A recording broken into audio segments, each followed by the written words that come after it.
जीवन की राह कब किसकी बदल जाए कहीं नहीं जा सकती है।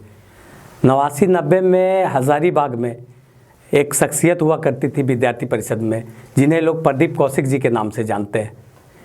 संगठन मंत्री के तौर पर उनकी काफ़ी पहचान थी। उनकी कार्यशैली जो थी वह देखते ही बनती थी और उनकी पहचान उनको प्रदेश तक ले गई। प्रदेश यहाँ पर संगठन मंत्री रहते हुए उन्हें भेजा गया रांची, और रांची में उन्होंने यह दायित्व संभाला, प्रदेश स्तर पर यह दायित्व संभाला। लेकिन आगे चल के उनकी राह बदल गई। उन्होंने प्रवचन की ओर, उन्होंने अध्यात्म की ओर अपना रुख कर लिया, और उनका यह रुख तब बदला जब वे शायद सिबूम गए और वहाँ पर किसी बाबा के संपर्क में आए, गरीब आदिवासियों के संपर्क में आए, उनके लिए काम किया। तब उनका पूरा ध्येय बदल गया, उनका पूरा विचार बदल गया, उनकी राह बदल गई। तो और वे पहचाने जाने लगे प्रदीप भैया जी के नाम से। आइए हम मिलते हैं प्रदीप भैया जी से और जानते हैं कि कैसे उनकी राह बदली, कैसे अध्यात्म की ओर मुड़े। आपका आवाज़ दफ्तर में स्वागत है, आवाज़ अखबार हर्षित टीवी में स्वागत है। प्रदीप जी, आप बताइए कैसे अध्यात्म की ओर मुड़ गए और प्रदीप कौशिक से प्रदीप भैया जी कैसे बने, हमारे दर्शकों को बताएं। सामाजिक जीवन में हजारीबाग और ये विनोबा भावे विश्वविद्यालय का केंद्र होने के नाते मेरा लंबे समय तक इस स्थान पर आप जैसे लोगों से मिलना जुलना रहा है। जी.आर. खैरनार जी का आगमन हुआ था और उस समय से जो यात्रा प्रारंभ हुई, एक लंबे समय तक हजारीबाग से आत्मीय संबंध मेरा रहा है। कालांतर में प्रवास के क्रम में झारखंड प्रांत के सुदूर वनवासी क्षेत्र में रहने वाले आम जन की स्थिति को जब देखा तो मन में यह भाव आया कि इनके बीच रहकर इनकी पढ़ाई, दवाई, सिंचाई, इसके लिए मुझे कुछ काम करना चाहिए। और मन में एक भाव था कि समाज का काम करना है, समाज के सहयोग से करना है। इस नाते गांव में झोपड़ी में अगल बगल के गांव के लोगों का पढ़ना प्रारंभ हुआ, और इस कार्य के लिए पूज्य विजय कौशल जी महाराज जी की राम कथाओं का आयोजन झारखंड में हम करवाते थे। उसी क्रम में कुंभ में एक भाव आया और लगा कि श्री हनुमंत लाल जी की कथा इस देश में सुंदरकांड के माध्यम से आम जन तक पहुंचाई जाए। और फिर वृंदावन में पूज्य गुरुदेव से दीक्षा लेकर गत वर्षों से सुंदरकांड पर कथा का काम हो रहा है, जिसके माध्यम से आम जन के बीच में वर्तमान के प्रश्नों का हल हम अतीत में कैसे ढूंढ सकते हैं। भारतीय जनमानस, भारतीय पौराणिक आख्यानों में हम अपनी वर्तमान मनस्थिति का आकलन कैसे कर सकते हैं, इसके लिए जो हिंदू जीवन पद्धति है वह प्रामाणिक भी है, वैज्ञानिक भी है और समीचीन भी है। मुझे लगता है कि इसके माध्यम से श्री हनुमंत लाल जी की साधना के पथ पर चलना गुरुदेव की कृपा से मैंने प्रारंभ किया। जब आप विद्यार्थी परिषद में थे, हमको याद है कि आपकी भी राजनीतिक महत्वाकांक्षा नज़र आती थी। आपका भी लक्ष्य था कि राजनीतिक क्षेत्र में हम आगे बढ़े, लेकिन अचानक से सारा कुछ त्याग करके जाना, आपको नहीं लगता है कि आप संतुष्ट है कि अचानक से चले गए उस ओर, अध्यात्म की ओर? देखिए, नज़र आपको आती थी, मुझे तो कभी नज़र आई नहीं, पहली बात। और दूसरी बात यह है कि धर्म ये अल्पकालिक राजनीति है और राजनीति ये सार्वकालिक धर्म है। धर्म क्या है? धर्म है स्वभाव। पानी का धर्म है कि ऊपर से वो नीचे की ओर बहेगा। अग्नि का धर्म है कि वो जो उसमें डालेंगे उसको वायुमंडल में वो फैला देगी, उसको जला देगी। मनुष्य का धर्म है, पिता का धर्म है, इसी तरह से प्रजा का धर्म है और इसी तरह राजा का भी धर्म है। आपका धर्म है ये प्रश्न पूछना, और मेरा धर्म है उसका जितना मुझे समझ में आता है उत्तर देना। धर्म का मतलब त्रिपुंड नहीं है, धर्म का मतलब कोई त्रिशूल और कोई अजान नहीं है। ये साधन हो सकते हैं। साध्य तो कोई भी कहता है शांति चाहिए, कोई भी कहता है अहिंसा होनी चाहिए, कोई भी कहता है जियो और जीने दो, ये है धर्म। हाँ, सुप्रीम कोर्ट ने भारत में यह कहा कि हिंदुत्व यह एक जीवन जीने की पद्धति का नाम है। आज भी हमारे जैन मुनि लगभग 2300-2400 वर्षों से आज हम जिसको मास्क बोल रहे हैं वो लगा करके ही अपना जीवन जीते रहे हैं। इतनी दूरी हम रखें, पैर न छुआएं, एक जो आज जिसको हम साइंटिफिक वैज्ञानिक ऐसा मान रहे हैं वो हमारे यहाँ एक जीवन पद्धति के नाते रहा है। हम सब लोग कभी घर में किसी को चेचक हो जाती थी या प्रसूति गृह में उनका एक अलग कमरा होता था और उस कमरे में आमतौर पर जब तक छठी न हो जाए, जब तक वो शुद्ध न हो जाए, तब तक हम लोग उस घर में उस कमरे में नहीं जाते थे। अभी तुरंत हम लोगों ने छठ पर्व मनाया। अब हमारे परिवार में जो लोग भी छठ का सूप उठाते हैं, व्रत करते हैं, उनको आप देखें उनसे कितनी दूरी रखना, उनके प्रति क्या भाव रखना, उसको छूना नहीं छूना वगैरह। तो मुझे लगता है कि आगे आने वाले समय में जो हिंदुत्व है वो कोई राजनीति का विषय नहीं है। हिंदुत्व एक जीवन पद्धति का विषय है और इसको जो भी अपनाए, वो राजनेता हो या गैर राजनेता हो, मुझे लगता है कि यह क्षेत्र कहीं ज़्यादा व्यापक और कहीं ज़्यादा प्रभावी है। आपके अनुसार सारा कुछ हिंदू धर्म में है। लोग माने अपने धर्म ग्रंथ से, अपने धर्म से दूर हो गए हैं। आज बहुत चीज़ लोगों को पता नहीं चल पा रहा, अब धीरे धीरे जानकारी हो रही है। गूगल सूचनाएं दे सकता है लेकिन संस्कार गीता देती है जी, रामचरितमानस देती है। हम अपने प्रश्नों का हल, अब सामने अगर जीवन में समुद्र की तरह समस्याएं आकर के खड़ी हो जाए विकराल और उसको लांघना हो, तो सुंदर कांड में है कुछ समस्याएं मुंह फाड़ कर खड़ी हो जाती हैं सुरसा की तरह।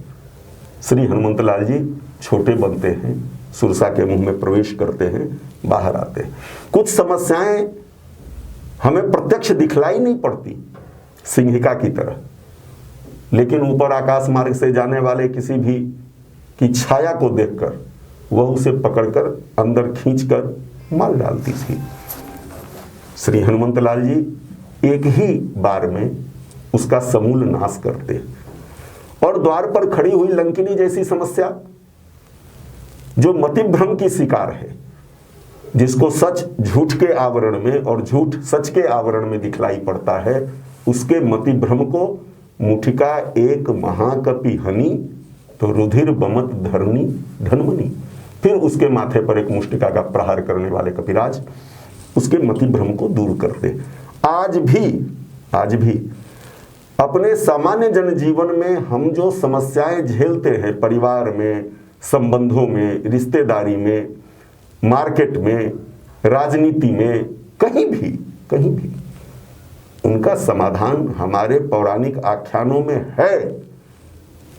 हम उसको उस नजरिए से देख नहीं पाते या तथाकथित धर्माचार्य उसको उस नजरिए से दिखला नहीं पाते। धर्म हम लोगों को कटुता तो सिखाता नहीं है, जीने आपके अनुसार जीने की कला सिखाता है। तो फिर हम लोग आपस में लड़ते क्यों हैं? क्यों नहीं सीख पाते हैं? क्यों कट्टरता आती है?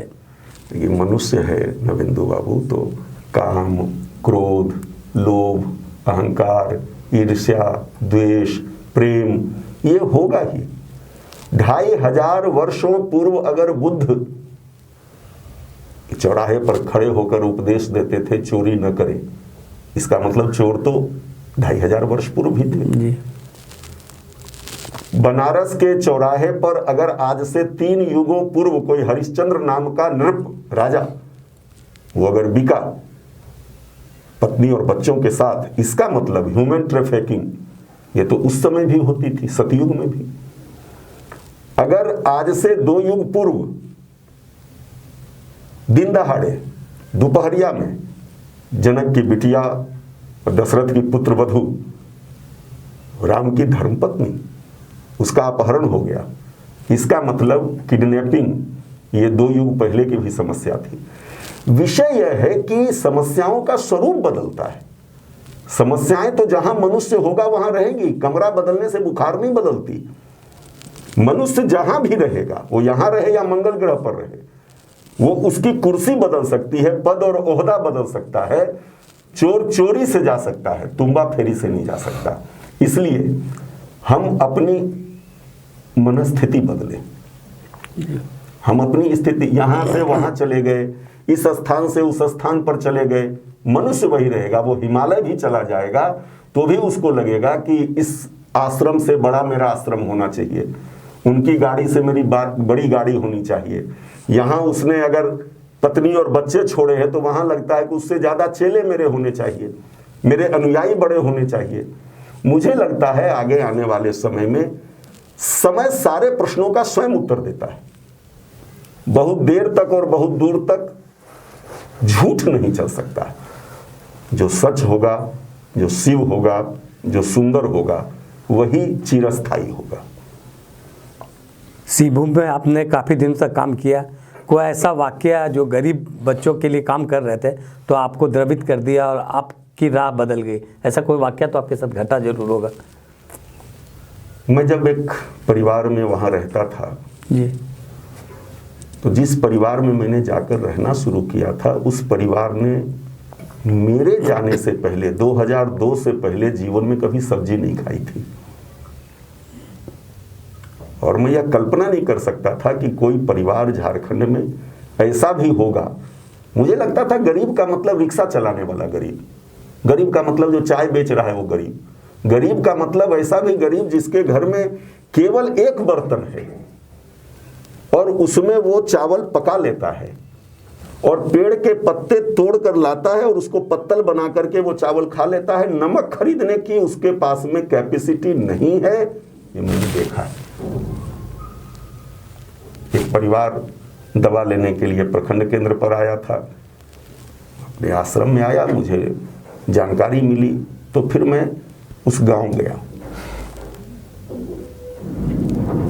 14-15 वर्षों की एक बच्ची नग्न अवस्था में घर के दरवाजे पर चौखट के पास ऐसे पड़ी हुई, वोमिटिंग हो गई थी, वमन था, लैट्रिन हुई थी, शौच था, मक्खियां भिनभिना रही थी, मुंह खुला हुआ, आंखें खुली हुई, एकटक वो निहार रही थी।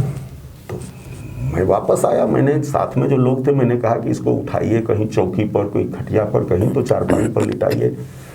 लोगों ने कहा कि इसके घर में चारपाई खटिया कुछ नहीं है, सब बिक चुकी है, कोई बर्तन नहीं है, सारे बर्तन बिक गए हैं और पिछले 3 दिनों से इस परिवार में भोजन बना नहीं है, अगल बगल के लोग जो दे देते हैं वो खा लेता है।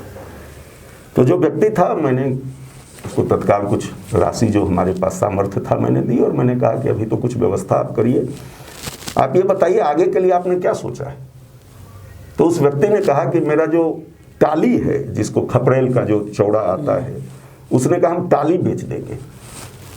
तो मुझे लगा कि किसी की आर्थिक स्थिति खराब होती है, दयनीय होती है, तो घर का सोना जमीन ये बेचता है, क्योंकि वो उसको लगता है कि मेरे बुरे वक्त में ये सोना चांदी मेरे काम आएगा, गाड़ी जमीन काम आएगी। घर की छत पर बनी हुई वो टाली, वो भी किसी के लिए एक बुरे वक्त का एक संसाधन हो सकती है, ये मेरे कॉन्सेप्ट में नहीं था। मुझे लगा कि इनके बीच शायद मुझे जीवन देना चाहिए, जीवन का अंश देना चाहिए। और आप जैसे सहयोगियों, स्नेहियों की प्रेरणा से, सहयोग से आज उस क्षेत्र में सड़क गई है, पढ़ाई हुई है, दवाई हुई है। आज वहाँ जो कुछ भी विकास के संसाधन होने चाहिए थे, एक तो जो अंग्रेजों की मानसिकता भारतीयों के बारे में थी कि ये काले हैं, अनपढ़ हैं, बेवकूफ़ हैं, ये वृक्ष की पूजा करते हैं, लगभग प्रशासन की भी आज़ादी के बाद आदिवासियों के बारे में यही धारणा है कि ये काले हैं, अनपढ़ हैं, शराब पीते हैं और ये पेड़ पत्थर की पूजा करते हैं। जो अंग्रेज हमारे बारे में सोचते थे, आज का प्रशासन भी आदिवासियों के बारे में लगभग वैसी बात सोचता है, अधिकांशतः ऐसा मुझे लगता है। आपने 6-7 साल तो ज़रूर वहाँ काम किया होगा, तो वहाँ स्कूल भी आपने वनवासियों के लिए वनवासी स्कूल की स्थापना की, तो उस क्षेत्र का क्या नाम था जहाँ पर आपने काम किया अपना? लिट्टीपाड़ा, पाकुड़ जिले का। पाकुड़ जिले का। तो अब आपके जानने के बाद, वहाँ काम करने के बाद परिस्थितियाँ बदली? कम से कम 18-20 वर्षों का समय चाहिए सामाजिक जीवन में एक स्थान पर काम करने के लिए। एक पीढ़ी जब शिक्षित होती है, वह जब अपने बच्चे को शिक्षा देने की स्थिति में आती है, तो परिवर्तन आ सकता है। सामाजिक काम धैर्य खोजता है, धैर्य खोजता है। अभी हमने तुरंत किया और इसमें क्या परिवर्तन आया, ऐसा कोई पैमाना हम तुरंत, आपने 8 वर्षों तक काम किया, वहां क्या बदलाव आया? ये हमने कोई वहां पपीते का गाछ नहीं लगाया जो 3 महीने के बाद कुछ फसल दे। एक पीढ़ी बदलती है जी। एक समाज है जिसके बच्चे अपने आप को प्रणाम बाबा, प्रणाम बाबा, प्रणाम ठाकुर साहब, प्रणाम ठाकुर साहब, ये सुनकर के कोई बच्चा बड़ा होता है। और एक पीढ़ी है जो दुत्कार, हताशा, निराशा, उदासी में अपना जीवन बड़ा करती है। उसके पास में विकल्प नहीं है, संसाधन नहीं है। जो थोड़े से लोग, हमारे जैसे लोग, उनको उनके बीच में जाना चाहिए था, वो 150 वर्षों से उनके बीच में गए नहीं हैं। जो गए वो उनसे कुछ ना कुछ लेने के लिए गए, उनकी जमीन लेने के लिए गए, उनका कोयला लेने गए, उनका अबरक लेने गए, या उनका धर्म लेने गए, वो या उनकी इज्जत लेने गए। जो भी गए वो उनको देने के नाम पर उनसे वास्तव में लेने के लिए गए। और मैं आपको एक बात बतलाऊं कि तथाकथित सभ्य समाज को आदिवासी समाज से आज भी बहुत कुछ सीखने की जरूरत है।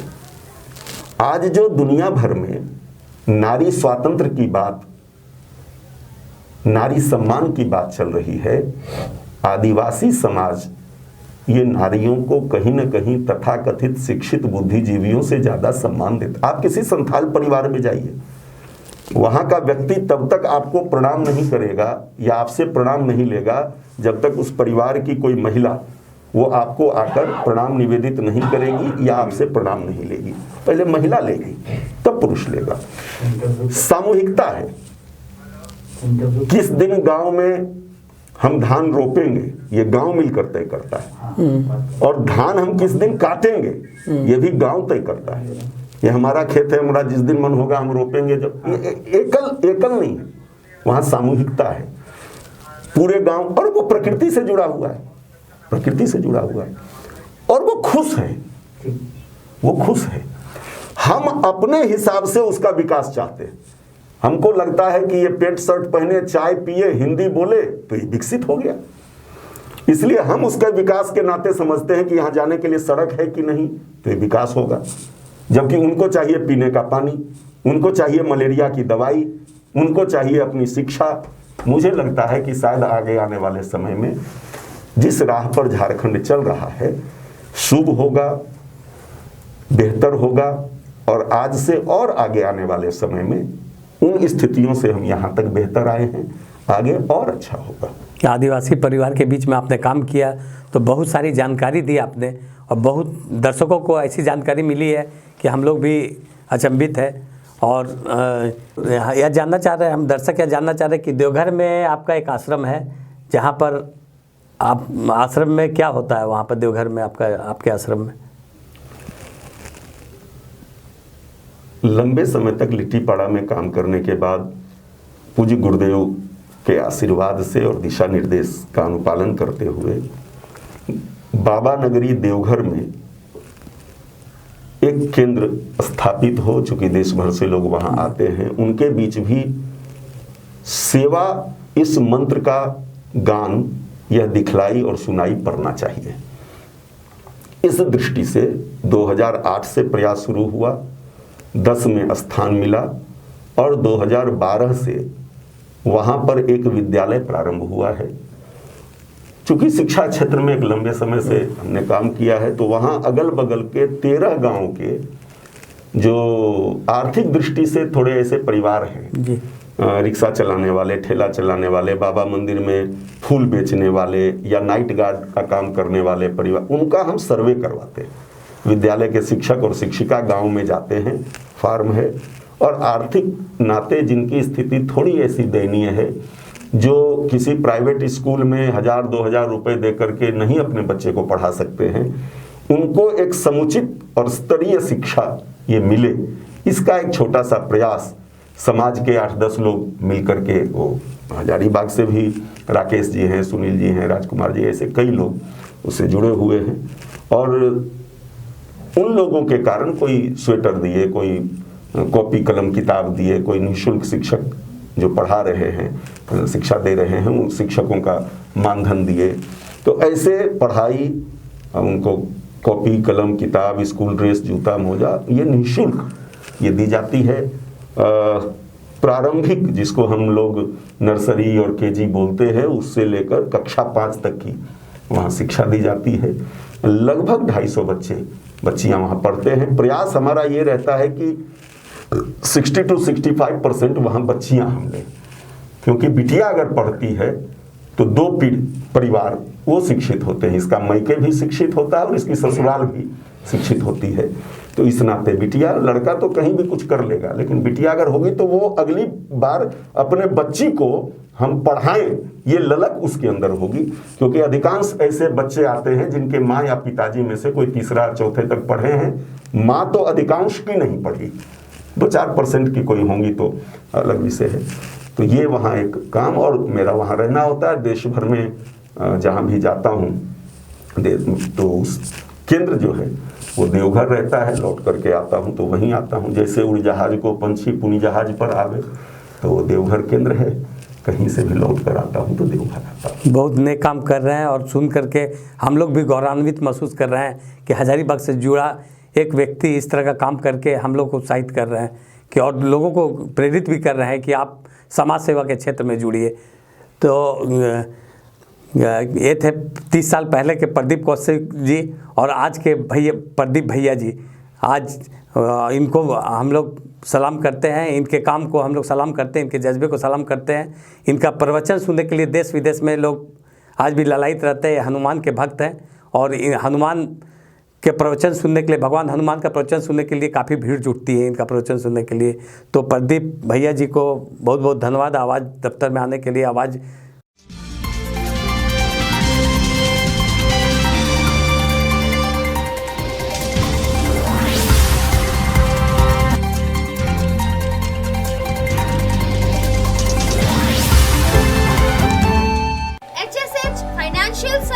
Private Limited and EGMA Engineering presents commercial shop and residential flats. 3 BHK flats available in affordable prices. Outside location in Bengali Colony and Bansilal Chowk. तो आज ही संपर्क करें। हमारा पता है माँ गायत्री कॉम्प्लेक्स, नवाबगंज, हजारीबाग।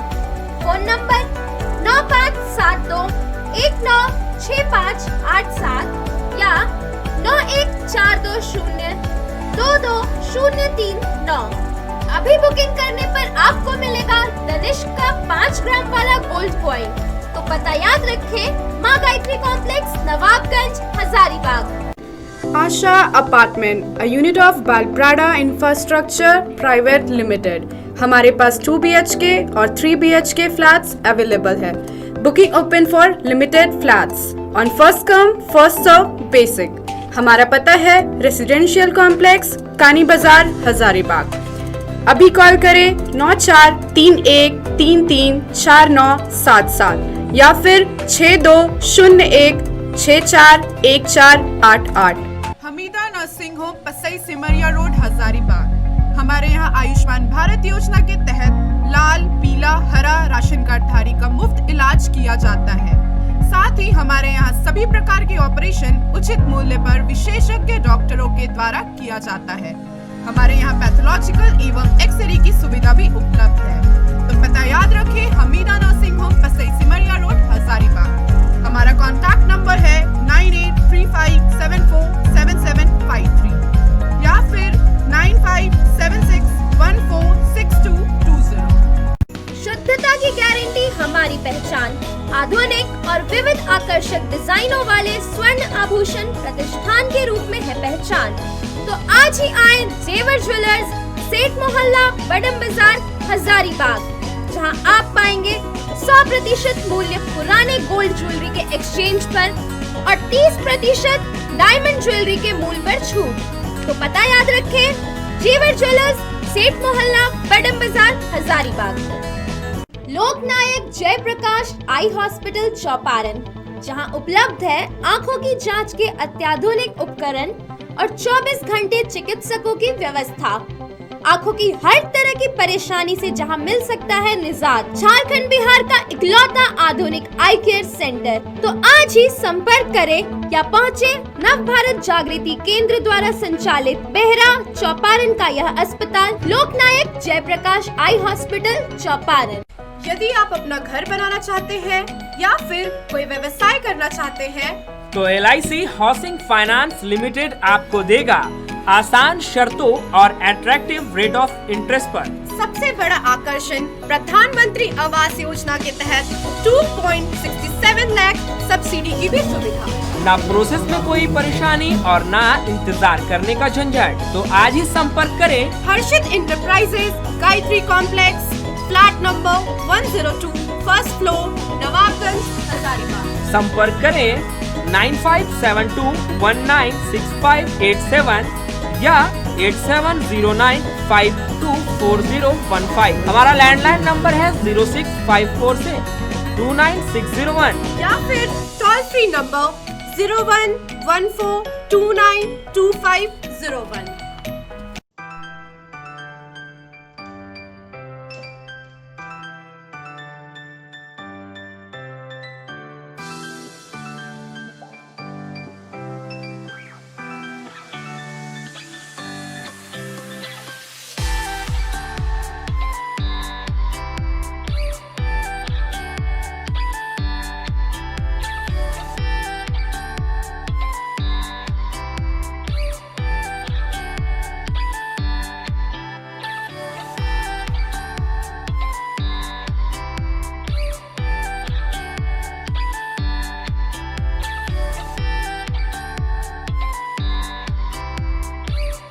किए हैं, हर तरह के सुविधा उन्हें देते हैं, है ना, कम से कम प्राइस में, है ना। हजारीबाग में एक नया लुक है ना। हर कस्टमर को अनुसार से बहुत जगह घूर करके हमने ये होटल को बनाया गया है, और हर तरह की सुविधा मैं देते रहूँगा, है ना। हर तरह का जैसी आपका रूम का सर्विस, है ना, खाने की अच्छी प्रबंध, है ना, वेटर की अच्छी सुविधा, मैनेजर की अच्छी सुविधा, है ना, और शादी की भी अच्छे से अच्छी हम लोग सुविधा करते हैं, हाँ, जैसे बैंक्वेट हॉल, है ना, लॉन, टेंट का पूरा ये, है ना, हर तरह की सुविधा देते हैं, है ना। किचन की अच्छी सुविधा है। होटल भंडारा पार्क, जमुना चौक, हजारीबाग। महर्षि में ही केक कॉर्नर, स्वादिष्ट वेज केक बिल्कुल freshly baked, chocolate, pineapple, butterscotch, vanilla, सभी फ्लेवर्स और हर प्रकार के केक्स सिर्फ और सिर्फ हमारे यहाँ। अभी आए या ऑर्डर करें महर्षि में ही केक कॉर्नर से। SS कॉम्प्लेक्स, ओखनी मोड़, पैगोडा चौक, हजारीबाग, या कॉल करें 800-250-8790 या फिर 7870202420। तो पता याद रखें, SS कॉम्प्लेक्स, ओखनी मोड़, पैगोडा चौक, हजारीबाग।